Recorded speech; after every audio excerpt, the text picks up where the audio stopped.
बिहार में जंगल राज लाने वाला परिवार बिहार के युवाओं का सबसे बड़ा गुनहगार है। जंगल राज के जिम्मेदार परिवार ने बिहार के लाखों नौजवानों से उनका भाग्य छीन लिया। नमस्कार, स्वागत है आपका कैपिटल टीवी बिहार में और मैं हूं आपके साथ आबजब। प्रधानमंत्री नरेंद्र मोदी ने बेतिया में जनसभा को संबोधित किया और अभी उनका भाषण जो है खत्म हुआ है और एक बार फिर से परिवारवाद का जो मुद्दा है उस पर काफी ज्यादा उन्होंने जोर दिया है। साथ ही लालू परिवार पर निशाना साधा है और जंगल राज की भी चर्चा की है। इतना ही नहीं, आपको बता दें कि नरेंद्र मोदी ने जंगल राज से जोड़ते हुए लालू परिवार पर निशाना साधा और कहा है कि बिहार के युवाओं का जो भविष्य बर्बाद हुआ है उसमें कहीं ना कहीं जंगल राज और परिवारवाद वाले लोग शामिल है, यानी कि लालू परिवार शामिल है। इसके साथ ही उन्होंने किसानों के मुद्दे पर भी बातचीत की है। उन्होंने यह भी बताया है कि वह बिहार के लिए किन योजनाओं की शुरुआत की है और आगे क्या कुछ होने वाला है।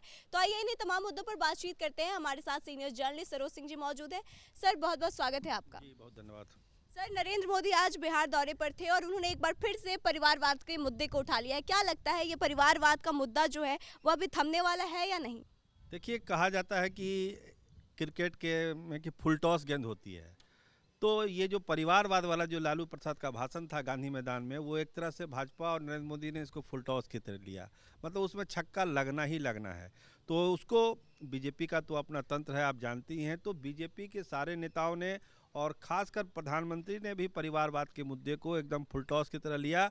और हर सभा में आप देखिएगा, जहां भी प्रधानमंत्री अभी जाएंगे या उनके नेता सभा करेंगे, उसमें परिवारवाद का इशू प्रमुखता से उठाएंगे। क्योंकि एक ऐसा मामला, एक इमोशनल टच प्रधानमंत्री देने की कोशिश कर रहे हैं, उनके नेता देने की कोशिश कर रहे हैं कि वो लोगों से कनेक्ट कर जाएं कि हमारा परिवार नहीं है। देखिए, आज बेतिया में जो उन्होंने कहा, एकदम खाँटी चुनावी भाषण जो होता है, प्रधानमंत्री ने उसी पहलू को छुआ जिस पहलू की हम लोग चर्चा कर रहे थे कि प्रधानमंत्री ये बोलेंगे और बिहार के जनता को कनेक्ट करेंगे। तो परिवारवाद को लेकर भी उन्होंने यही बात कही कि हमको लोग गाली देते हैं, कहते हैं कि मोदी का परिवार नहीं है, हम तो छोटी उम्र में निकल गए थे। भाषण आपने भी सुना होगा, उन्होंने यही कहा कि हम तो छोटी उम्र में नहीं। ये सवाल तो बाबा साहब अम्बेडकर से भी पूछा जाएगा, ये लोग पूछ देंगे। ये सवाल तो और बड़े गांधी जी से भी लोग पूछ देंगे। ये सवाल तो भारत रत्न कर्पूरी ठाकुर से भी लोग पूछ देंगे कि आपका परिवार कहाँ है, आपका परिवार कहाँ है। तो जिन लोगों ने केवल अपने परिवार को बढ़ाने का काम किया है, वही लोग ऐसा मुद्दा उठाते हैं और बिहार के विकास में सबसे बड़े बाधक ऐसे ही लोग हैं। सर, ऐसा भी देखा गया कि उन्होंने बिहार की युवाओं को लेकर भी बातचीत करी है और उन्होंने कहा है कि लालू परिवार जो है वही बिहार के युवाओं का भविष्य बर्बाद किया है। जबकि दूसरा जो अपोजिशन है, राजद की तरफ से लगातार कहा जा रहा है कि बिहार के युवाओं के बारे में खासकर राजद सोच रही है, रोजगार के बारे में सोच रही है। तो इस पे क्या कहेंगे? देखिए, तेजस्वी यादव या आरजेडी बार बार रोजगार की बात कर रहे थे। उनका एजेंडा है कि भाई 17 महीने में हमने रोजगार दिया। लेकिन प्रधानमंत्री ने आज उसी मुद्दे को उठाया कि जंगल राज के लिए दोषी ठहराया कि जंगल राज इन लोगों ने लाया। और जिस जंगल राज का जो एक लंबा कार्यकाल रहा, 10 साल, 15 साल, 18 साल का, उस पीरियड में जो यहाँ के युवा जिनको नौकरी बिहार में मिलनी चाहिए थी, जिनको रोजगार बिहार में मिलना चाहिए था, उन लोगों का पलायन हुआ दूसरे राज्यों में। वो लोग दूसरे राज्य में चले गए, उनको नौकरी नहीं मिली। तो इसीलिए प्रधानमंत्री ने युवाओं को कनेक्ट किया अपने पूरे भाषण में। ज़्यादा समय उन्होंने युवाओं को फोकस किया कि आपके कैरियर के, आपके भाग्य को अगर किसी ने बर्बाद किया तो जंगल राज वालों ने बर्बाद किया। उसके कारण आपको दर दर की ठोकरें खानी पड़ती है, आपको दूसरे राज्यों में जाना पड़ता है। जो चीज़, जो फैसिलिटी, जो रोजगार, जो नौकरी आपको बिहार में मिलनी चाहिए थी, वो उसके लिए आपको दूसरे राज्यों में जाना पड़ा। उसके लिए जंगल राज वाले भी जिम्मेदार हैं। और जंगल राज वाले कौन हैं? जिनका इशारा साफ साफ था कि लालू परिवार ने ही जंगल राज को यहाँ प्रमुखता दी और जंगल राज में बिहार के युवाओं का भाग्य चौपट हो गया। सर, देखा जा रहा था कि किसान आंदोलन चल रहा था, किसान लगातार आंदोलन कर रहे थे और विपक्ष की तरफ से यह मुद्दा बनाया जा रहा था कि नरेंद्र मोदी किसानों से बातचीत नहीं कर रहे हैं, इंटरेक्ट नहीं कर रहे हैं। लेकिन बिहार में आज कहीं ना कहीं नरेंद्र मोदी ने किसानों के लिए भी बातचीत की है। तो क्या लगता है कि अब बिहार के किसान खास करके उनके पक्ष में जाएंगे, उनसे कनेक्ट कर पाएंगे? देखिए, वो जिस इलाके में थे नरेंद्र मोदी, बेतिया के इलाके में, वो गन्ना की फसल होती है, बहुत मात्रा में गन्ना किसान हैं। गन्ना किसानों की अपनी समस्याएं हैं, उनको जो मिलता है पैसा गन्ना के बदले उसके लिए की समस्या होती थी। उन्हीं सब बातों पर आज प्रधानमंत्री ने बात की कि जो गन्ना किसानों का जो दर्द है वो समझते हैं और गन्ना किसानों की भलाई के लिए उन्होंने बहुत सारे काम किए।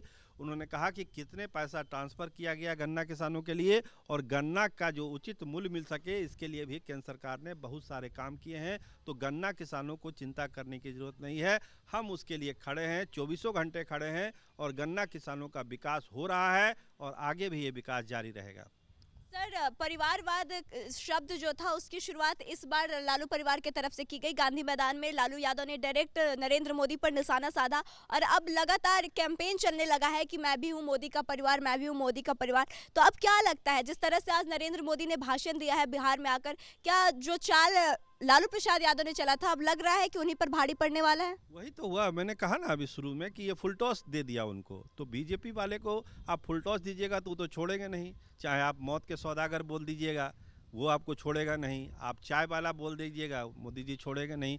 तो इस तरह की चीज़ों की समझिए कि वो लोग प्रतीक्षा करते हैं कि ये गलती विपक्ष से हो जाए और वो गलती लगता है कि लालू प्रसाद ने गांधी मैदान वाली रैली में कर दी। देखिए, राम मंदिर का भी मुद्दा उन्होंने उठाया। उन्होंने क्या कहा, राम मंदिर को हम लेके आए, राम को हम लेके आए हैं, लेकिन बहुत सारे लोग खासकर इंडी गठबंधन के बारे में उन्होंने कहा कि वो लोग राम का विरोध कर रहे हैं।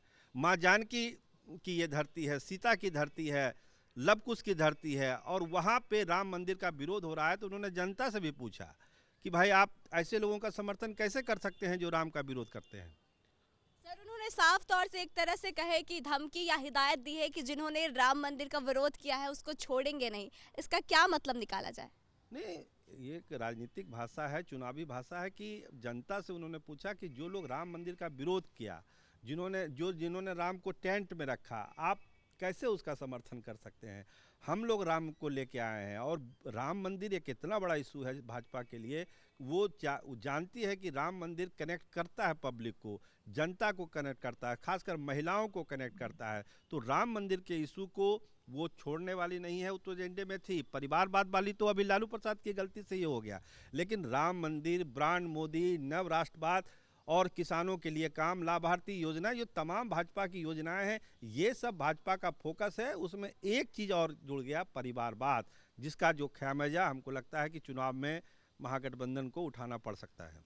क्या लगता है कि जो नरेंद्र मोदी का परिवार का कैंपेन चल रहा है और जिस तरह से नरेंद्र मोदी हर मुद्दे को आकर बिहार में आज उठाए हैं, उसके बाद से लोकसभा चुनाव में इसका कुछ ज़्यादा असर देखने को मिलेगा, कुछ ज़्यादा फायदा भाजपा को मिलेगा? नहीं, परिवारवाद वाला मुद्दा तो पूरे देश में उठा रहे हैं। आज लालू प्रसाद के बयान के बाद पहली बार वो मतलब आए, उस समय जब बेगूसराय में थे उस समय ये बात नहीं हुई थी, लेकिन जब गांधी मैदान की रैली हुई उसके बाद वो आए बेतिया और बेतिया में उसका जवाब दिया। तो ये जवाब देना बेतिया की धरती से लालू प्रसाद को ये जतलाता है कि इस इशू को, कोर इशू को वो छोड़ेंगे नहीं। परिवारवाद वाला मुद्दा जो है केवल बिहार तक नहीं है, दूसरे राज्यों में जैसे कांग्रेस की तरफ भी उनका निशाना होता है, दूसरे लोगों के लिए जैसे झारखंड में शिबू सोरेन के परिवार की तरफ निशाना होता है।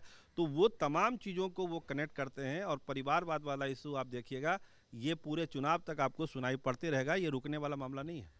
तो देखिए, 2024 का लोकसभा चुनाव बेहद करीब है और अब नरेंद्र मोदी जो है वो लगातार अब चुनाव यात्रा पर भी निकल चुके हैं। इसी क्रम में आज वो बेतिया पहुंचे थे, जहां की वह राजद परिवार पर काफ़ी ज़्यादा हमलावर दिखे। परिवारवाद की जो राजनीति छिड़ी हुई है उसको लेकर उन्होंने फिर से एक बार लालू प्रसाद यादव पर निशाना साधा है। उन्होंने जंगल राज को भी याद दिलाया है और बिहार के युवाओं को बताने की कोशिश की है कि आप लोगों का करियर जो बर्बाद किया है वह जंगल राज वाले लोगों ने किया है, यानी कि लालू प्रसाद यादव और उनके परिवार ने किया है। साथ ही आपको बता दें कि उन्होंने राम मंदिर का भी मुद्दा उठाया और उन्होंने किसानों से जुड़े जितने भी मुद्दे थे उस पर भी खुलकर बातचीत की है। तो आपको क्या लगता है कि नरेंद्र मोदी का बिहार आना कितना जरूरी था और जिस तरह से उन्होंने ये सारी बातें अपने सबके सामने रखी है उसके बाद से बिहार की जनता कैसे रिस्पॉन्ड करेगी? आप अपने जवाब को कमेंट करके जरूर बताएं। वीडियो अच्छी लगी हो तो शेयर करें और आगे की तमाम खबरों के लिए बने रहे हमारे साथ। देखते रहे कैपिटल टीवी बिहार। धन्यवाद।